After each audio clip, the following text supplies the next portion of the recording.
tudo bem? Queria começar com vocês hoje uma série de conversas, a respeito de algo que tem tudo a ver com esse período que nós estamos, que é o período do finalzinho de outubro e mais especificamente aí estamos bem próximo do dia 31 de outubro. Por que isso? Porque 31 de outubro de 1517 aconteceu a chamada Reforma Protestante e esse fato ele mexe até os dias atuais com a gente. Algumas das coisas que foram de fato definidas e defendidas naquela época, elas tratam e no caso elas mexem com a gente de uma forma bem direta. Então eu queria convidar você para participar aí desses próximos capítulos, Vamos ter aí 5 episódios falando um pouquinho sobre cada um dos pilares que defendem de fato essa reforma, essa ação que Deus implementou através do coração de Martinho Lutero, para que você possa entender um pouco melhor sobre isso. Eu queria te convidar de uma forma diferente, da gente olhar e ter uma visão um pouco mais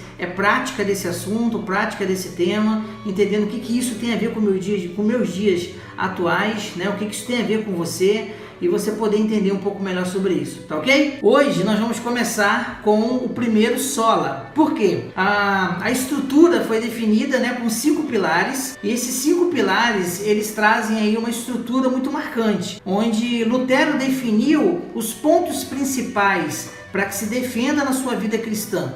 É lógico que a reforma protestante, só deixando aqui você bem atualizado, ela envolveu outras reformas também, Ela envolveu questões políticas, questões econômicas, mas o que traz hoje para mim e para você é mais a questão espiritual. É a gente pensar um pouco teologicamente, uma teologia mais prática, do que isso pode influenciar tanto a minha vida quanto a sua vida. Então nós temos aqui os chamados 5 solas, que são muito importantes quando nós entendemos de fato a aplicação deles na nossa vida. E eu queria falar com você sobre o primeiro deles, que é o chamado somente a glória de Deus. Já é uma tradução desse sola e ele trata especificamente do entendimento sobre a importância de Deus. Por que isso é importante? E por que isso foi importante? Lutero viveu numa época em que outras propostas eram apresentadas para ele. Muitas outras situações estavam fortes naquela época, onde a figura de Deus, a pessoa de Deus, não era tão importante assim para a vida daquelas pessoas. Então era necessário muitas vezes ações humanas,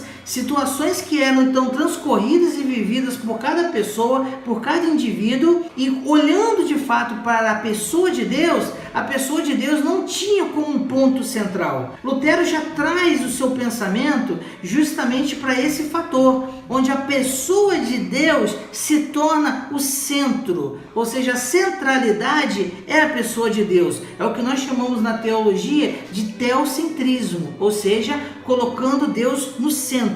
E o que é colocar Deus no centro? Trazendo para os nossos dias atuais, é pensar em Deus como sendo a resposta que eu preciso para tudo na minha vida. Ou seja, tudo que eu necessito hoje, eu preciso de quem está no centro. E quem está no centro é o próprio Deus.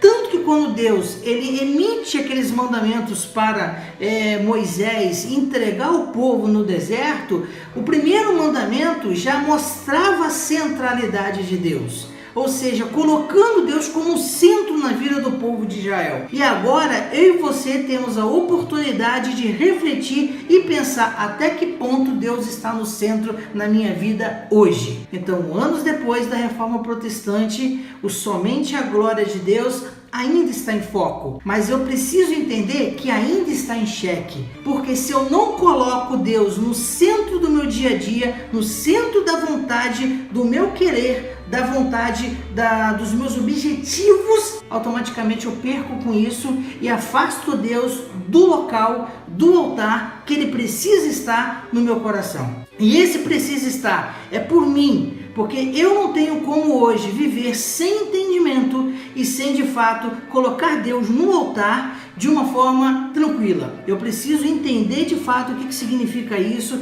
e compreender isso no meu dia a dia. E é uma coisa muito natural. Pensa você hoje, vivendo totalmente integrado com Deus.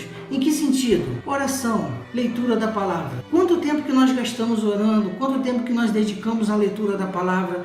Quanto tempo que nós gastamos olhando para Deus, pensando em Deus, entendendo a figura de Deus. Todo esse tempo eu coloco Deus no centro, quando eu coloco Ele realmente ali no local onde Ele deve estar. Então, quando eu penso somente a glória de Deus, eu preciso trabalhar algo que traz Deus como sendo aquele que precisa de fato fazer valer a figura ali na minha vida.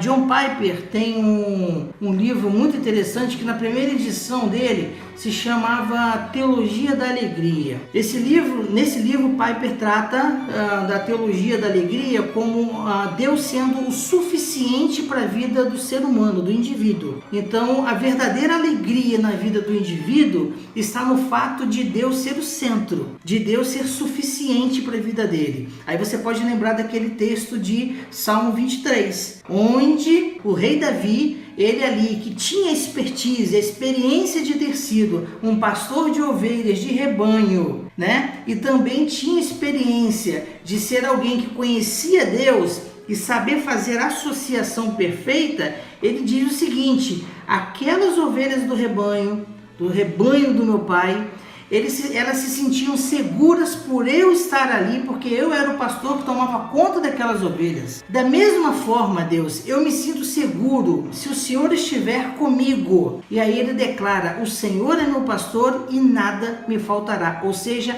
Deus é suficiente na vida de Davi. E da mesma forma, Deus é suficiente na sua vida e Deus é suficiente na minha vida. A pergunta é: até que ponto hoje podemos declarar somente a glória de Deus? Até que ponto podemos declarar que, diante de tanto tempo já que se passou a reforma protestante, nós podemos afirmar de fato que Deus é suficiente para a minha vida e para a sua vida? Eu queria te levar esse raciocínio, queria te fomentar, provocar esse pensamento e você poder refletir de fato até que ponto isso é uma realidade na sua vida hoje. Porque se não está sendo uma realidade na sua vida hoje é dia de mudança, hoje é dia de reflexão, da gente pensar de fato em colocar Deus no centro, Deus ser o centro do querer da nossa vida, o centro das vontades da nossa vida, o nosso objetivo ser o próprio Deus. Ele é suficiente para tudo aquilo que nós precisamos. E isso é bom, isso provoca em nós